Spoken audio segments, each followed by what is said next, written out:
D'abord, il faut savoir que lorsqu'on dit, il y a une idée que plus on est riche, plus on paye de l'impôt. Disons, théoriquement, c'est vrai, ce qu'on appelle l'impôt progressif.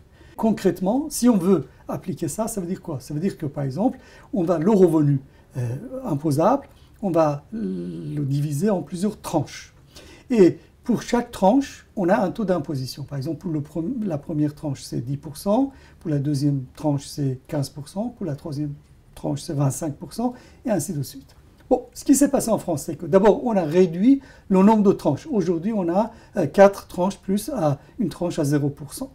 Et en même temps, on a réduit le taux d'imposition des tranches les plus hautes.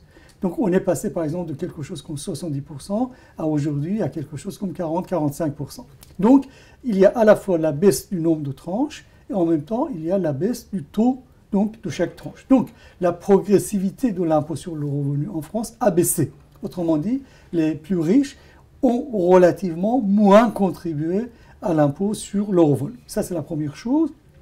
Et la deuxième chose, c'est les fameuses niches fiscales, c'est-à-dire les mesures légales qui existent et qui permettent à tout contribuable de ne pas payer l'impôt parce que il a dépensé l'argent soit dans les œuvres d'art, soit dans les œuvres charitables, soit en outre-mer, soit dans l'investissement dans les PME, et ainsi de suite. Donc, ce sont les niches fiscales qui permettent de façon légale de ne pas payer de l'impôt. Et ce qu'on constate, c'est que les plus riches profitent le plus de ces niches fiscales. Autrement dit, cette idée que, puisqu'on est riche, on paye de l'impôt n'est pas nécessairement vrai. Disons, théoriquement, c'est vrai, mais dans les faits, historiquement, leur contribution a baissé.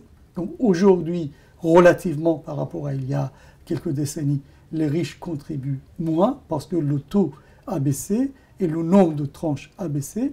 Mais en même temps, ces riches profitent des niches fiscales de plus en plus.